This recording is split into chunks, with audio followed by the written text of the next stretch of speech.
Galera, sejam muito bem-vindos a mais um episódio do The Byte. Nesse episódio vamos falar sobre o fato de que o estúdio responsável por Concord foi fechado, temos mais drama envolvendo o MrBeast, influencers no Bola de Ouro, pautas aí sobre criação de conteúdo, Twitch supostamente implodindo, e tem uma coisa importante também, para esse episódio temos uma nova publi aqui, né? Novo patrocínio para o The Byte, parceria com a Insider. Vou mencionar aqui para vocês Black Insider. Aproveitem a Black Friday com o tema aí Loucos por Conforto. A Insider valoriza o conforto e a tecnologia das suas roupas. A Insider tem inclusive as Tech T-shirts, que tem foco em durabilidade, anti-odor e que desamassam com o calor do corpo. Para mais informações e onde comprar, tem link na descrição. E o nosso cupom especial é TheByteBF, que é cumulativo com outros descontos. Agora eu entendi porque eu estou com mau odor e camiseta amassada. Porque a minha não chegou ainda, já que eu moro fora, né? Mas verdadeiramente, olha a diferença. Entendeu, Davi, aqui, a qualidade da camisa. Não, e a completamente beleza, livre ficamos de até cheiro. forte. O Davi não é muito dos banhos, ele gosta de repetir camiseta, perfeito pra ele. Não, Obrigado pela Insider. Não deixa de conferir lá, se você usar nosso link, nosso cupom, vocês vão ajudar a gente e vale a pena mesmo. A gente tá usando os produtos, eles mandaram pra gente e tá curtindo. Vai ser bem legal essa parceria. Vai ficar com a gente um tempinho ainda. Show de bola.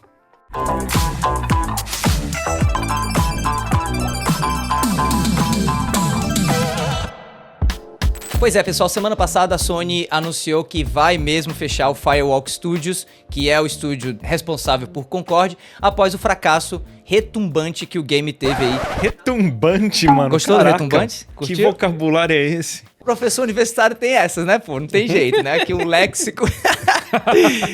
Mas, enfim, Concord foi encerrado só 2 semaninhas depois do lançamento, devido aí aos números baixíssimos de jogadores que tanto jogaram a beta do jogo, como também jogaram o game depois que ele estava lançado. Só pra vocês terem ideia, segundo dados aí, Concord chegou a bater apenas 30 mil cópias vendidas no total. E depois de tirar o jogo do ar, haviam alguns rumores de que a PlayStation ia relançar o game, meio que free to play, de alguma maneira que salvasse alguma coisa ali, né, do investimento da empresa. Davi, uma pergunta. Os executivos que tomaram a decisão de desenvolver o Concord foram afetados? O diretor criativo do game, ele saiu da Firewalk Studios antes de acontecer tudo isso. Isso, essa é a questão, ele se aposentou. Exatamente. E daí, os executivos acima do nível... Porque o estúdio, ele certamente recebeu a instrução: faça um jogo de tal jeito, de tal gênero. Certamente não, mas eu tô supondo que normalmente quando você tem um estúdio de desenvolvimento, ele tá trabalhando para uma publisher. E dependendo do relacionamento que esse estúdio tem com a publisher, quem manda no que o estúdio faz é a publisher. Essa história não tá clara ainda. Provavelmente vai virar algum livro do Jason Schreier futuramente, a gente vai entender mais. Até onde eu sei, Concord já estava sendo desenvolvido pela Firewalk Studios antes dela ser comprada, adquirida pela Sony, né? Pela Beleza, PlayStation. então quem cavou a própria cova, você tá falando que foi o próprio estúdio, não é a Sony que falou desenvolve tal jogo. Mais ou menos, esse é o ponto. Teve o Jim Ryan que compra o negócio, dá um ok num jogo que também já estava no mercado super saturado, né? E o Jim Ryan, ele se aposenta em 2023 e é responsável, cara. Queira ou não, é responsável. Qual que é o gancho para um jogo desse, né? Esse é um jogo que parece o quê? Overwatch. Um mercado que não tem muita demanda para um jogo mais assim, cara. Porque a gente tem que explicar o porquê desse flop absurdo. E quem dá o ok para ser assim não é o pessoal criativo. Claro, eles têm sua responsabilidade, né? Porque não tinha um character design, um design de personagens, de game muito bom, pelo que todo mundo tá falando que jogou. Mas, assim, os executivos com certeza são responsáveis. E até um pouco mais relevante do que isso, Vandé, porque a gente pode tanto atribuir parte da culpa aos executivos da Sony, como também a gente pode atribuir parte da culpa aos executivos da Firewalk. Por quê? Porque o Concord estava sendo desenvolvido, até onde se sabe, durante um período longo de tempo. Estima-se que 8 anos, segundo algumas pessoas, né, que entendem mais ou menos aí dos bastidores do desenvolvimento do game. Durante esse processo, a Sony entrou em contato com o estúdio e adquiriu o estúdio para continuar o desenvolvimento do Concord e não fez, talvez, aí, as mudanças necessárias para trazer o jogo para os dias atuais. Então, só para vocês terem uma noção, há 8 anos atrás, o principal jogo de tiro que estava bombando nessa categoria de live service era exatamente Overwatch. Então, o Concord foi feito usando o Overwatch como template, mas o tempo passou, Overwatch perdeu o brilho e ainda assim Concorde continuou seguindo os moldes. Então dá pra culpar toda a classe executiva, tanto da Sony quanto da Firewalk. Mas é isso, você não antecipa o quanto tempo vai demorar para um jogo ser produzido e lançado, e você não pensa nas tendências em relação ao mercado. Quem faz e dá o ok para esses projetos são os executivos, não são as equipes criativas. As equipes criativas fazem parte dos estúdios. E beleza, eu já vi em estúdio indie, eu conheço o pessoal da Rogue Snail, que é um estúdio brasileiro. Muitas vezes um funcionário pode fazer um pitch de um jogo, né? Tipo assim, a gente vai... Qual que vai ser o próximo jogo que o estúdio vai... E aí um pessoal pode, dentro do estúdio mesmo, fazer um conceito e tal. Isso é bem legal, uma parte criativa. Mas, no geral, nessas empresas, são os executivos que pensam no conceito do jogo, que dão o ok, que financiam. Então... Se você vai pensar que o jogo vai demorar 5, 6 anos, até, ou mesmo menos, para ser produzido, é uma indústria de games que muda de ano em ano, gente. Tipo, e assim, é um flop inexplicável, Davi. Desculpa, é um flop inexplicável, cara. Tipo, 30 mil cópias. Eu acho que se a gente fosse aqui no debate, a gente pegasse alguns creators, lançasse um jogo, eu acho que a gente consegue vender muito mais que isso. É só a gente olhar o quanto, sei lá, a Lenda do Herói do Marcos Castro vendeu, quanto que o Cellbit arrecadou publicamente pro Enigma do Medo. Quando eu perguntei ali no começo do papo sobre os executivos, é porque, assim, uma coisa que a gente vê muito na indústria é um executivo de alto escalão, ele encomenda um jogo pra desenvolvedora, o jogo flopa, a culpa vira da desenvolvedora. Isso. Mas pelo que eu tô entendendo aqui no caso do Concorde, o estúdio quis desenvolver aquele jogo e ganhou uma publisher. Isso. Eu não tô eximindo de culpa o lado de Sony e PlayStation, porque certamente podiam ter dado mais suporte na questão de controle de qualidade, tempo de desenvolvimento, análise de mercado e tal. Mas, nesse caso, pelo menos, me parece que não é culpa do executivo da Sony, que ninguém foi e mandou os caras desenvolverem um jogo de live service. Em parte, sabe por quê, Du? O Van Depp fez bem em mencionar o Jim Ryan, e realmente o Concorde fez parte aí do finzinho, né, do legado do Jim Ryan frente à Sony. Mas segundo algumas pessoas que também estão analisando aí o caso do estúdio, o Herman Host, que é hoje o co-CEO de PlayStation, né, e que foi um dos responsáveis pela compra do Firewalk Studio, aparentemente Concorde era a menina dos olhos dele, assim, era o bebezinho do Herman, tanto é que foi a mando do Herman e da equipe que Concorde ganhou um status maior dentre os exclusivos que estavam sendo desenvolvidos do que os demais, a ponto de virar episódio dedicado na série que ainda nem lançou na Amazon Prime Video, chamada Secret Levels, que vai trazer algumas propriedades intelectuais da Sony em destaque. Só pra vocês terem ideia, vai ter um episódio só de IPs de PlayStation, com Ghost of Tsushima e várias outras, e vai ter um episódio dedicado só pra Concorde. Então isso levanta também aí um sinal gigantesco, um alerta enorme sobre a capacidade do Herman de tocar o barco que o Jim Ryan deixou pra ele na Sony, né? Isso é um exemplo da pergunta do Edu ainda, né? Você tá fazendo todo o investimento gigantesco em várias frentes de mídia com a certeza que ia dar certo, porque eles nem consideraram que Concorde ia flopar. É uma arrogância, uma desconexão com a comunidade, com o público, com os consumidores, com tudo. Essa é a questão.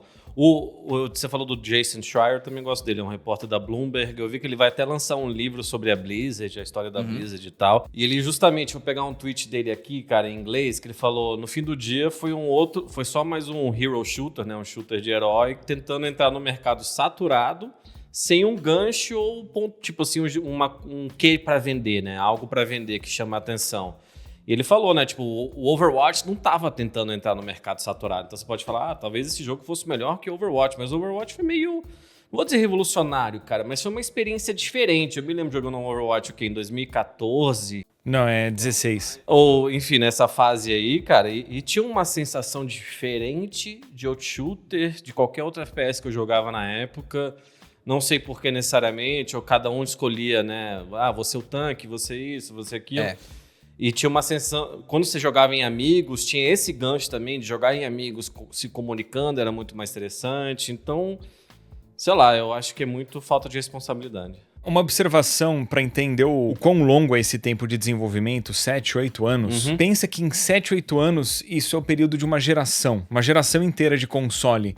E fica o contraste fica mais evidente se você pensar que 7, 8 anos era o período do cara falar no Super Nintendo, mano, vamos desenvolver aqui um plataforma 2D. Aí quando ficou pronto, tava todo mundo jogando plataforma 3D já. Tanto que existiu algo parecido na transição de 16 bits para 32, 64 bits. Todo mundo saiu do 2D e foi para 3D. O 2D, tirando o jogo de luta, foi praticamente abandonado, né? Aí nesse contexto vem o Castlevania Symphony of the Night, revolucionário, altíssima qualidade. E você não vê outros jogos 2D assim tão evidentes nessa época, né? É muito difícil. É complicado fazer dar certo quando o bonde da tecnologia, digamos assim, já passou, né? Tem até outro ponto interessante, já que você mencionou o Jason Schreier de novo aí, Vandep, o Colin Moriarty, que também é um cara que fala muito de indústria, que cobre PlayStation assim com uma profundidade muito grande, ele tem falado em alguns episódios do podcast dele sobre uma parada interessante a respeito de Concorde. Ele falou muito sobre um tal clima de positividade tóxica que havia entre a Firewalk e PlayStation. Em que sentido? No sentido de que, pelo fato do Firewalk ser um estúdio novo, mas com muita gente da Band, entrou-se com o Firewalk Studios no desenvolvimento de Concorde com essa mesma premissa. Não, o jogo não tá saindo muito bem, os testes que a gente tá fazendo não estão vindo muito legais, mas confia que vai dar certo. Por quê? Porque nós temos pessoas talentosíssimas. E realmente, se você pega pra jogar Concorde, eu lembro demais, porque eu joguei muito a beta do game e gostei muito do que eu vi lá. O jogo era muito bom do ponto de vista de gameplay. O jogo tinha um design de personagens divisivo, mas assim, muito bem montado. Os modelos de personagens eram bem montados, apesar de não agradarem a muitos e tal. A interface do jogo era incrível. Realmente, o grande problema de Concorde era que as ideias que o jogo desenvolveu não eram boas ideias. Essa ideia de você fazer versões do mesmo personagem, só mudando mais ou menos assim a skin, os modos de jogo. O jogo não foi tão bem montado desse ponto de vista conceitual. Mas como um game, dava pra notar que tinha um pedigree de gente muito experiente ali. Então criou-se essa confiança exacerbada no game e acabou gerando o problema que gerou. E eu ia até perguntar pra vocês, eu tava fazendo um resgate aqui, falando até de jogos antigos e tal, sobre os flops das outras empresas, né, os maiores flops. Eu acho que o Virtual Boy pode ser entendido como um grande flop de Nintendo. Virtual Boy, com certeza. O Xbox One, com certeza, foi um dos maiores flops de Microsoft, de Xbox, né? Talvez foi o que trouxe a Xbox pro momento que eles estão ainda agora tentando resolver e talvez não tenham conseguido ainda.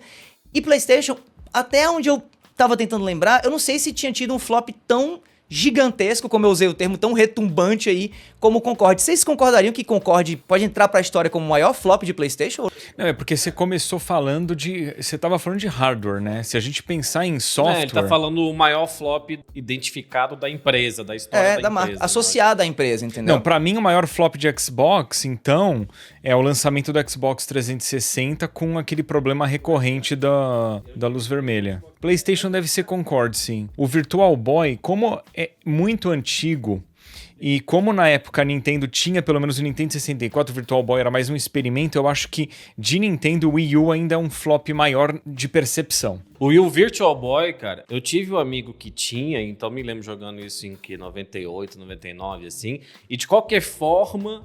Era uma experiência interessante. Era só umas luzes vermelhas, né? Umas linhas vermelhas e tal. Pode não ter sido um sucesso para eles, mas de qualquer forma foi uma experiência válida. Foi uma tentativa válida usando a tecnologia da época. Então, o Concorde, que nem eu disse, 30 mil cópias, gente. Eu acho que você não consegue fazer isso nem se eles tentassem. Assim, parece que foi proposital. E claro, tem um negócio que a gente falou que é... Puta, o jogo não tá vendendo, ninguém quer jogar esse jogo, então ninguém nem dá uma chance. Você acabou jogando um pouco, né, Davi? Você falou na época. Sim, joguei, e de novo, do que eu joguei eu gostei. O jogo ele não tava bem formatado ainda do ponto de vista dos modos de jogo, mas assim, o gameplay era muito gostosinho e assim, o jogo tava lindo do ponto de vista visual, mas a ideia por trás de você ter ali alguns conteúdos que tinham uma vibe meio de single player, mas o jogo não tinha um modo história, mas existia uma história que ia se desenvolvendo ao longo das semanas e tal.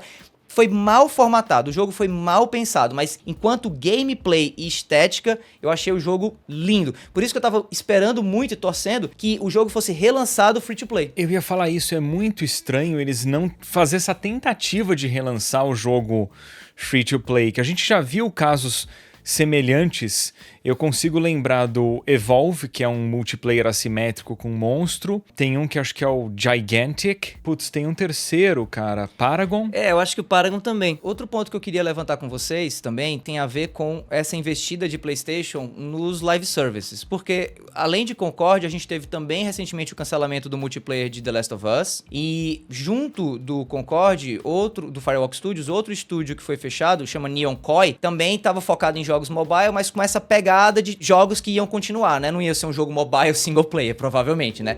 Então eu fico me perguntando, será que isso já é a Sony meio que dando pra trás naquela tentativa de entrar no mundo do live service e focar agora no que realmente importa, que são jogos single players, narrativa e tudo mais? Ou não, ou isso aqui é algo que a gente tá vendo só no comecinho, é meio que dores do parto e a Sony vai continuar investindo nisso? Eu acho que não. Eu não acho que vai continuar investindo nisso, porque o contraste é gigantesco de, tipo, Astrobot, Concorde. A percepção da comunidade também, assim, de querer novas experiências single player, vide a recepção do Horizon Zero Dawn, o remaster agora, que assim, beleza, melhorou graficamente, mas é um jogo que eu não vejo quem zerou o Zero Dawn no Play 4 comprando pra jogar de novo no Play 5. É meio que a mesma coisa, tá mais bonito, mas o jogo é o mesmo, né? E a comunidade vem clamando por experiências single player.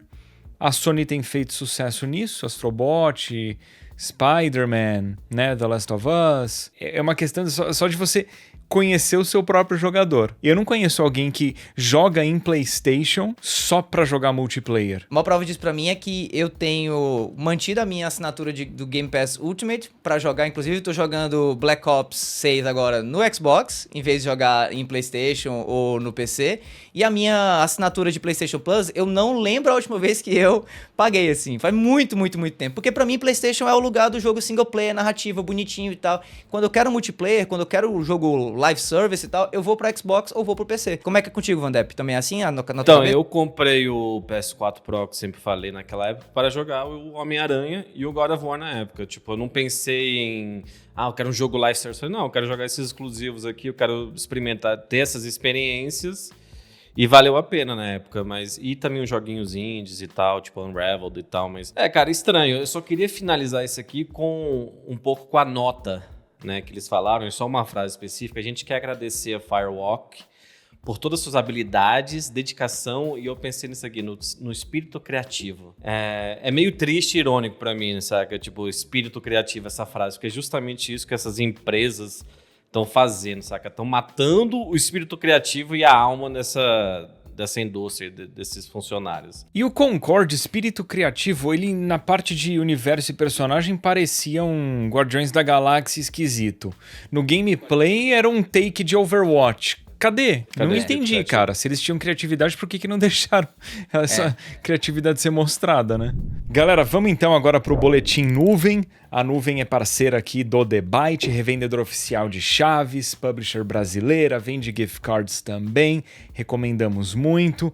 Quem assiste o The Byte há mais tempo já conhece. Se você é novato por aqui, seja bem-vindo, bem-vinda. Recomendamos a Nuvem, link na descrição, QR Code na tela. Vamos falar agora um pouquinho sobre o cenário de criação de conteúdo. Eu vou passar para o Davi. Exatamente, cenário de criação de conteúdo tanto lá na gringa quanto aqui no Brasil. Falando de Brasil inicialmente, no final de outubro agora rolou o UPix Summit, que é um dos maiores eventos de criação de conteúdo e mercado publicitário do Brasil, e nele um dos pontos mais debatidos dessa edição de 2024 foram mudanças que estão acontecendo lá na gringa e aqui também, dentro do mercado de influenciadores, tanto influenciadores de grande e médio, mas também influenciadores de pequeno porte, né? Além disso, sobre esse assunto ainda, a Bia Granja, que é cofundadora do UPix e que tem uma newsletter super bacana em que ela discute criação de conteúdo, mercado de influências e tudo mais, também trouxe recentemente uma postagem lá falando desse assunto, trazendo inclusive uma matéria muito interessante da Business Insider, que destacou o que poderia talvez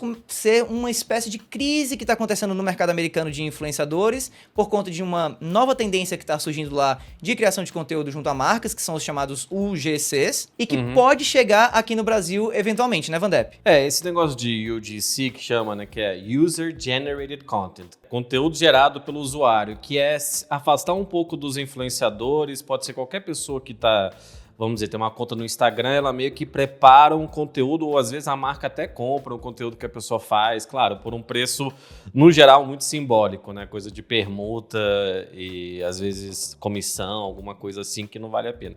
Uma discussão, né, que é a Bia Grancha, que inclusive você falou, fundadora do YouPix, e saiu do YouPix depois de 18 anos. Para quem não conhece o YouPix, eles são basicamente uma consultoria no mercado de influenciadores, eles fazem uma consultoria e estão super envolvidos nisso há bastante tempo. É basicamente um investimento em relação a micro-influenciadores, né? A gente tem uma tabela aqui, são considerados micro-influenciadores de 5 mil seguidores até 100 mil. Aí tem os nanos, que são de 0 a 5, macro, 100 a 500, e aí vai subindo, que é mega influencer celebridade. Se vocês olharem a tabela, o investimento em 2024 caiu para micro-influenciadores, né? Esse pessoal que é menor e tal. E existem algumas razões para isso, né? Que eu acho que o Edu até pode comentar também. E eu sei que tem uma parte do nosso público que é criador pequeno ou que, né, tá começando e se interessa por isso. Eu acho que parte disso é porque também é difícil ver os resultados com o influenciador, assim. É difícil, primeiro, ter um volume de vendas, que infelizmente é isso que as marcas procuram, né? Eles querem, às vezes, um retorno de investimento direto, assim, a gente investiu esse número, tem que ser esse número que a gente ganha em vendas, que não é bem assim, né? Um criador de conteúdo maior tem mais experiência, cara, ele tem mais embasamento, ele às vezes tem uma estrutura por trás disso, e também eu acho que principalmente o que as marcas estão enxergando é a questão de confiança. Que não se enganem que teve muito criador de conteúdo gigante, maior que o nosso queridíssimo BRKS Edu aqui. Maior ainda? Maior ainda que você, que fizeram várias campanhas carésimas, tá? E nunca entregaram direito. Essa é uma das reclamações que muitos clientes têm sobre criadores de conteúdo grandes, que eles não engajam. É necessário você engajar, ainda mais quando você está recebendo uma dinheirama. Então, tanto que o Edu sabe, em muitas das campanhas que a gente faz, o Edu basicamente conversa diretamente com o cliente, claro, comigo em copy, eu interferindo se precisa, entrando. Mas é uma boa forma de você mostrar que você está engajado naquilo, que vale a pena o investimento. E com micro-influenciadores realmente estava sendo muito difícil analisar esses resultados. Claro, às vezes você tem uma comunidade e eles lá todos, uma boa porcentagem vai engajar. Visto que a própria Bia fala, a maioria só sabe avaliar retorno em relação ao alcance, engajamento e não o poder real da entrega e audiência, tá uma fase complicada. E também porque muito micro-influenciador, a gente fala que eles aceitam permutas, eles não se valorizam, acabam justamente tendo menos experiência. Experiência é tudo na vida, né? Então não é uma crítica aos micro-influenciadores, mas realmente não estava dando resultado. Não sei o que vocês querem comentar em cima disso. Não, o que eu ia comentar, assim, e óbvio que eu sei do talvez enorme conflito de interesse, talvez uma percepção do público que o que eu vou falar é porque eu já sou um grande criador, então é claro que eu vou valorizar o meu lado, então eu juro que eu tô tentando ser neutro nesse papo aqui, mas algo que não dá pra gente desconsiderar é o fato que, assim, obviamente que um criador maior vai custar mais caro que um menor. E não costuma ser algo diretamente proporcional. O criador grande, estabelecido, ele vai ser bem mais caro que o menor. Porque não só ele tem um alcance maior, números maiores, mas ele vai ter mais reconhecimento por parte do mercado, do público, e muitas vezes ele tem uma carreira mais longa, e isso dá um valor premium pro criador grande, né? Importante de ressaltar, Edu, acho que o criador grande também tem um poder de negociação maior, porque ele tem mais experiência, ele tem mais respaldo, às vezes ele tem uma equipe, como é o caso, por exemplo, do Vandep, que é um agente que trabalha bem essa questão, né? Exemplos também, eu sempre mando exemplos de, vai fazer um Reel, a gente tem exemplos com marcas grandes que a gente trabalhou, né? Então... E aí, se você vai fazer uma campanha envolvendo criadores pequenos, às vezes o valor que você gastaria para investir em 1 ou 2 criadores grandes, beleza, aquilo pode te bancar 50 criadores pequenos. Tô chutando um número aqui, tá? Só que administrar 50 entregas é muito mais difícil do que administrar 2 entregas. Para mim, uma situação ideal, se eu fosse uma marca, era fazer uma campanha de marketing integrada que envolvesse criador grande, criador médio, criador pequeno e também algum outro tipo de mídia. Depende, óbvio, do produto ou serviço que está sendo oferecido.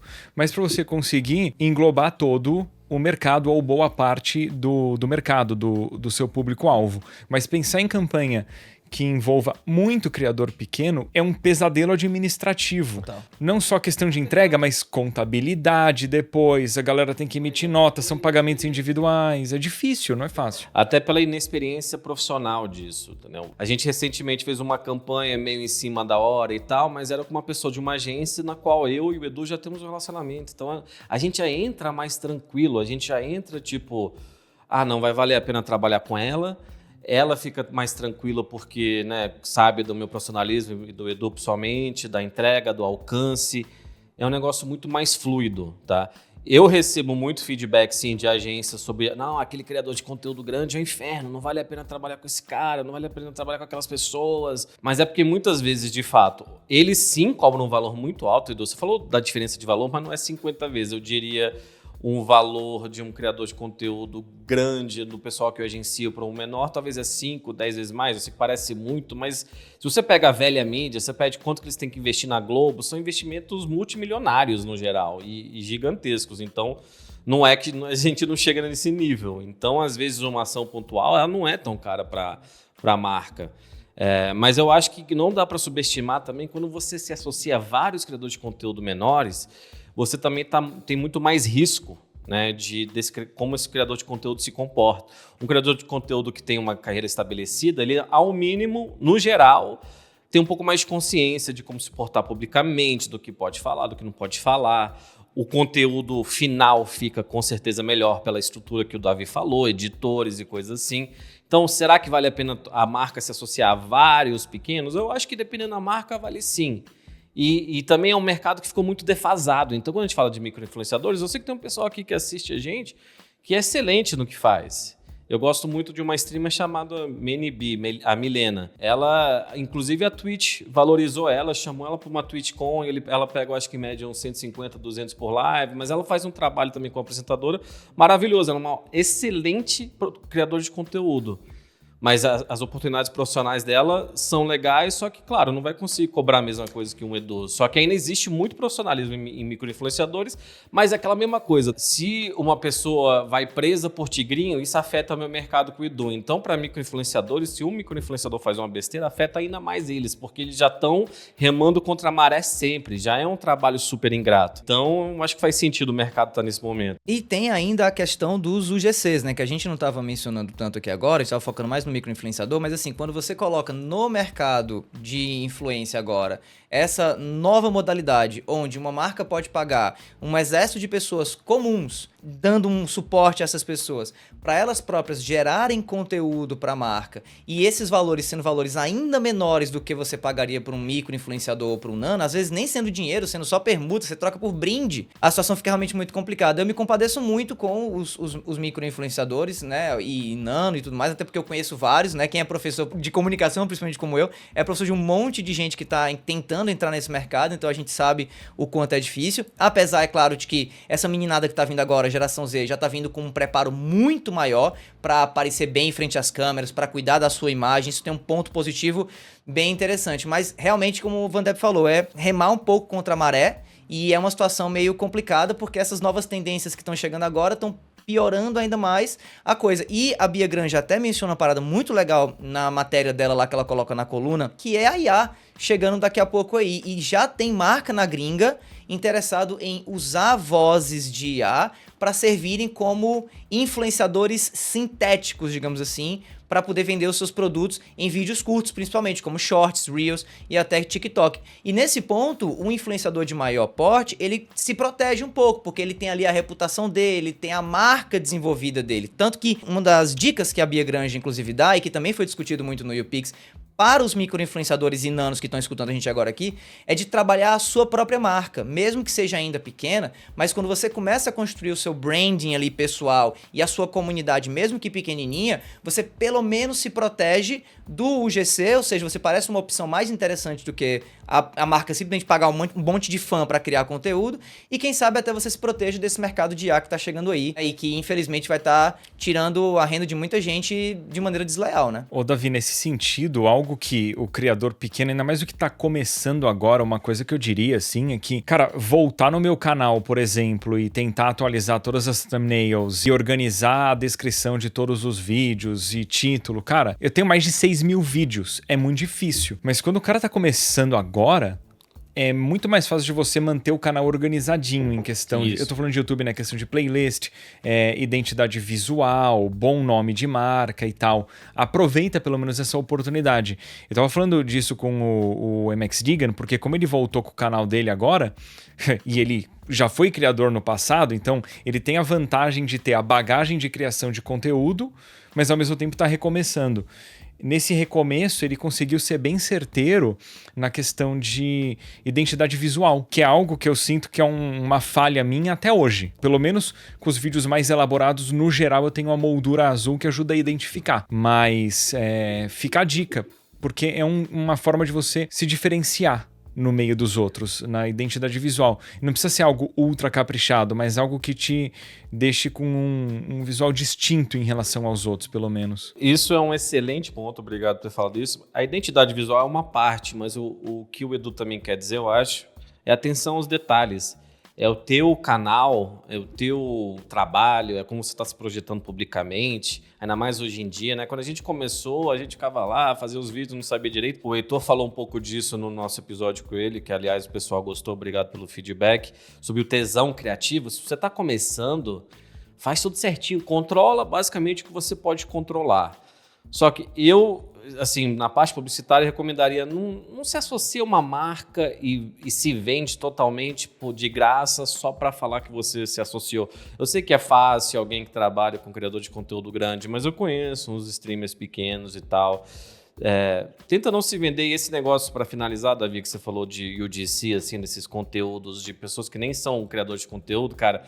Eu acho que as marcas, no geral, vão se arrepender, tá? Eu acho que, tipo, é muito legal você pagar para alguém para fazer um conteúdo bom, cara. O conteúdo fique bom, o produto final, e tua marca fica associada àquele conteúdo. Essa é a diferença. Você quer que tua marca fique associada a um conteúdo bem legal e bem feito. Então, falando de marcas e criadores aí, especialmente criadores de grande porte, vamos falar um pouquinho de MrBeast agora também, né? E MrBeast tretando com outra influenciadora muito grande também desse segmento de alimentos, que o MrBeast está tentando, de algum modo, fazer parte. A influenciadora digital Rosana Pansino, que é bem famosa nesse YouTube Food, digamos assim, nesse FoodTube e tal, ela denunciou o MrBeast ao FBI recentemente, alegando má conduta da equipe dele em algumas parcerias que houve entre a equipe do MrBeast e a marca dela por conta do Lunchly, né, que é o comestível do MrBeast. Alegações envolvendo não só a presença de mofo em algumas das unidades dos produtos com os quais ela teve contato, como ela também compartilhou com as autoridades supostas conversas internas que mostram uma certa falta de profissionalismo da equipe do MrBeast e conteúdos inapropriados, provavelmente, né, aquela besteirada de menino jovem conversando besteira em grupo de WhatsApp, grupo de Telegram envolvendo ela, e que gerou uma preocupação muito grande pra ela, e que ela foi a público lá dizer que tá denunciando o criador, né, o MrBeast, ao FBI. E aí eu queria já jogar pra vocês pra perguntar assim, cara, será que foi uma boa essa história do MrBeast começar a entrar em mercados que não são muito a praia dele? Porque pelo visto não tá se pagando não esse negócio, né? O que é que você acha, Edu? Cara, o Feastables, o chocolate dele... Eu acho que, no geral, foi muito bem lançado, pelo menos do que eu vi. Eu comprei, experimentei, gostei do chocolate. Eu gosto de chocolate, eu gosto de comida. É difícil comer alguma coisa e falar que eu não gostei, né? Mas, assim, como alguém que é viciado em doce, cara, eu gostei. Eu acho que essa parte do chocolate dele estava sendo muito bem administrada. O que eu sinto é que, quando ele tentou expandir um pouco mais a questão dos hambúrgueres, que acho que ele licenciou muito a produção, deu ruim. E eu não sei o quanto que ele tem de controle com esse pacote dele agora. A gente mencionou o Lunchly dele e aí ele falou, né? Não, é queijo verdadeiro, porque tem uma pizzazinha, um Prime, a gente falou sobre isso antes. Mas se você tem um produto sem preservantes, cara, você vai correr esse risco, né? Você falou da Rosana Pansino. Ela tem o clipe dela abrindo e o queijo claramente tá com um mofo, né? Claro, a gente não conhece a nossa Rosana, então a gente não pode falar, mas parece que ela abre um pacote fechado e tem mofo no queijo. Então é aquilo que a gente sempre fala no MrBeast, né? E o Logan Paul, que tem esse projeto com ele, falou que era fake news, que estavam tirando esse produto das lojas e tal, mas A gente falou sobre isso algumas vezes, cara. Volta aquilo que a gente falou. Qual que é o propósito? Se esse cara não tem dinheiro já, tipo, por que você está associando tua marca a essas coisas? Precisa mesmo? É para financiar tudo que você quer fazer de vídeo? Não sei. Aí agora tem esse negócio, né, que você falou que de comportamento, já ouvimos antes, já teve pessoal do staff dele, ou que aparecia em vídeos, que também foi afastado. Então, gente, às vezes ele é obcecado pelo YouTube, MrBeast, cara, continua fazendo YouTube, velho, entendeu? Foca na produção de vídeos, não precisa ficar expandindo o tempo inteiro. Eu acho que para você expandir, assim, para um produto seu, você tem que realmente ter uma paixão por aquilo, sabe? Você quer fazer algo dentro de um segmento ou de uma indústria no qual você está muito interessado nessa fase da tua vida. Se não, cara, vamos fazer uma pizza e uma bebidinha aqui, um negócio, olha que legal. Inclusive tem um vídeo dele que eu aluguei um cinema para ouvir a música do KSI, para ouvir o podcast do Rock Tour, que é uma mulher que viralizou nos Estados Unidos falando uma besteira, e para comer lanche. Eu falei, 3 coisas que eu quero, sabe, pelo amor de Deus, cara. MrBeast, vai fazer teus vídeos, cara. Esquece isso, beleza? Inclusive aqui, cara, foi legal ter o Heitor, porque a gente produziu bom conteúdo, a gente tá valorizando o tempo das pessoas, o nosso também, sabe? Não tem que ser tudo informativo, não tem que ensinar, mas tem que ser bom conteúdo, você tem que contribuir de alguma forma, enfim. Continuando esse clima de crise, né, saindo aí do MrBeast, do mercado de criação de conteúdo especificamente, vamos para as lives agora, vamos falar de plataforma, vamos falar de Twitch. Recentemente, um vídeo que tá bombando bastante lá no YouTube, tá viralizando um pouquinho, num canal chamado Upper Echelon, ele escancarou a situação atual da Twitch, né, que já é meio óbvia pra quem acompanha aqui o debate, mas que agora ganhou mais um tom por conta da política que tá acontecendo agora, esses debates políticos que rolam hoje em dia nos Estados Unidos e ao redor do mundo, por conta das situações que estão acontecendo de guerras, de corridas eleitorais e tudo mais. Segundo o canal, a Twitch tá enfrentando aí uma debandada de anunciantes muito parecida, quem sabe, com o Adpocalypse que aconteceu lá no YouTube, por conta do aumento excessivo de conteúdo extremista e por conta da incapacidade da plataforma de separar os anúncios desses conteúdos, né? O vídeo até deixa claro que o YouTube, ele desenvolveu ao longo do tempo, talvez de apanhar tanto, essa capacidade, né? Você pode ter, por exemplo, um vídeo totalmente desmonetizado, esse vídeo, ele pode não receber nenhum tipo de anúncio e continuar na plataforma mesmo sendo um tipo de conteúdo, digamos assim, mais... como posso dizer, mais extremo. Já a Twitch não tem essa capacidade, então tá tendo relatos de muitos anunciantes irritados por estarem aparecendo antes de lives que estão discutindo questões polêmicas, pesadas, especialmente relacionadas ao conflito Israel e Palestina, mas também agora por conta da corrida eleitoral que está acontecendo lá nos Estados Unidos, né, da Kamala Harris e do Donald Trump, né? Cara, mais um capítulo triste pra Twitch, mais um prego, quem sabe, nesse caixão que demora pra ser enterrado, mas eu queria jogar pra vocês aí, começando pelo Vandep. Cara, será que a Twitch tem salvação mesmo? Eu vi até no vídeo que criaram uma página relacionada ao CEO da Twitch, deixando claro que o CEO da Twitch sucks, né? O pobre do Dan Clancy, o velhinho simpático da Twitch, sucks, né? É mais ou menos a proposta da página. O que é que você acha de tudo isso, Vandep, depois do Edu? Tem isso em relação às opiniões políticas das pessoas, né? A gente fala muito da Kik, né? Que as pessoas, que parecia que tinha muito stream associado à plataforma fazendo besteira, e é verdade, mas tem o pessoal que ficou na Twitch também. Aí, claro, né? Você tá falando você falou da Palestina, de Israel. Isso com certeza vai gerar muita controvérsia e as pessoas vão ficar incomodadas, mas o que eu acho que tá incomodando o usuário da Twitch é a experiência atual, no qual você abre a Twitch, você recebe 2, 3 ads, e aí acabam esses 2, 3 ads, você vê um pouquinho, tem mais 6, 8 ads. Então você fecha a Twitch e é isso que as pessoas têm feito. E eu acho que todas essas questões de como tem sido gerenciada é só mais um exemplo, cara. Eu queria ver mais alternativas, eu não falei aqui, mas eu tenho um streamer que tá lá, que foi um pedido dele, o Adolfo.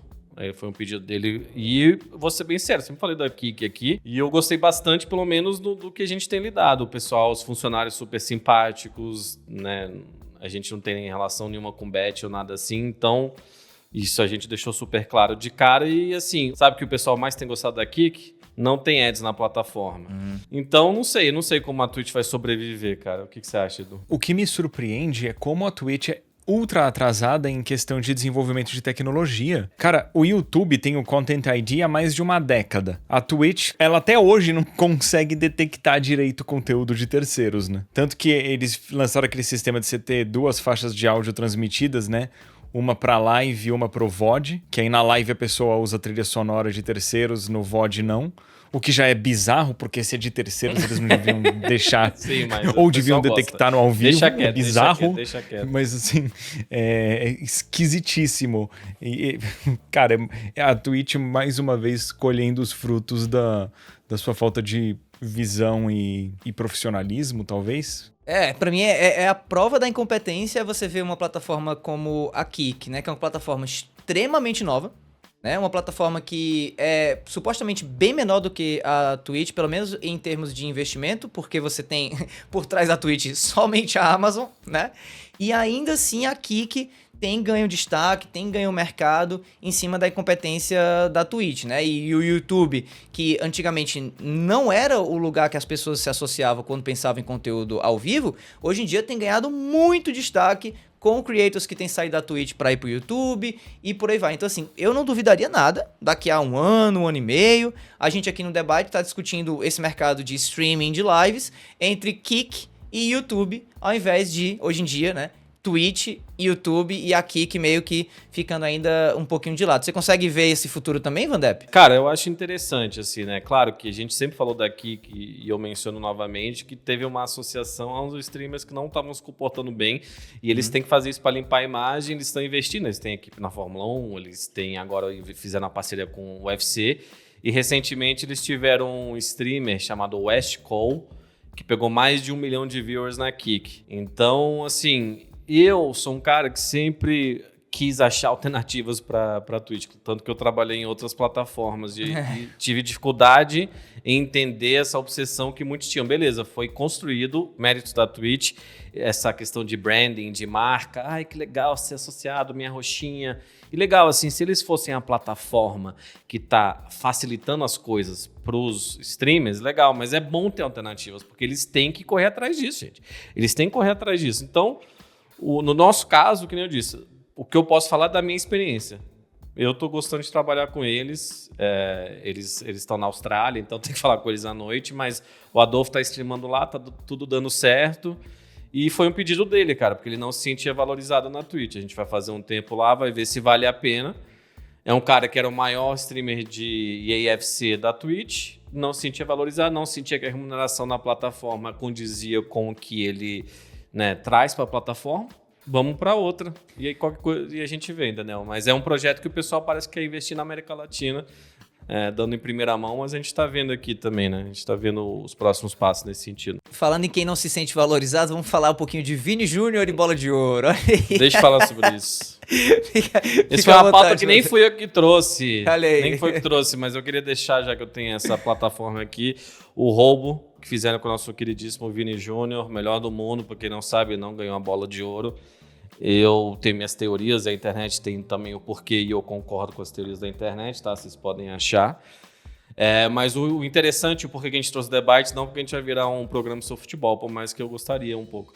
Mas é porque até o Alan Zoca foi perguntado sobre isso em live. Ele falou, cara, eu não sei o que é a Bola de Ouro não, tem um clipe engraçado sobre isso. Viu que o Vini não vai ganhar a Bola de Ouro? Gente, eu acho muito engraçado que os caras chegam na minha live falando uns bagulho que, assim, com todo respeito, né, eu não tenho nada a ver, tá ligado? Irmão, nem assisto futebol, parceiro, tá ligado? Tipo, eu não sei nem quem tá na tabela do campeonato mundial aí brasileiro. Sei lá, cara, quem vai ganhar a Bola de Ouro, velho. Eu não sou o Casé TV, velho. Tipo, e começou a chegar donate. Cadê o Vini? Todo mundo indignado. O I Am Speed, que a gente já falou aqui também, ele tava lá com o Ibai, que é um espanhol também. Ele fez uma live na hora que foi feito um anúncio, por mais que já tinha vazado que o Vini não ia ganhar. E é engraçado, cara. O próprio Casemiro, né? A gente tá falando de criador de conteúdo, ficou deprimidaço também. Estragou meu dia, cara. Estragou meu dia o que fizeram com o nosso querido Vini Júnior. E é engraçado como sai de uma bolha do futebol. Por mais que o futebol é uma bolha gigantesca, coisas assim na internet, né, que no passado ficaria só para quem se interessa, você quase que respinga, né? Ainda mais quando fazem com o nosso menino Vini Júnior. Um absurdo, só queria deixar essa menção aqui, porque, pelo amor de Deus, cara, coitado. Bom, galera, é isso. Espero que vocês tenham curtido mais esse episódio aqui do Debate. Se puderem deixar um gostei e compartilhar, agradecemos muito. Se você não é inscrito, inscreva-se. Todos são muito bem-vindos por aqui. Agradecemos mais uma vez o patrocínio de Insider e da Nuvem. Links para ambas as plataformas na descrição. Obviamente, recomendamos as duas. Valeu, galera!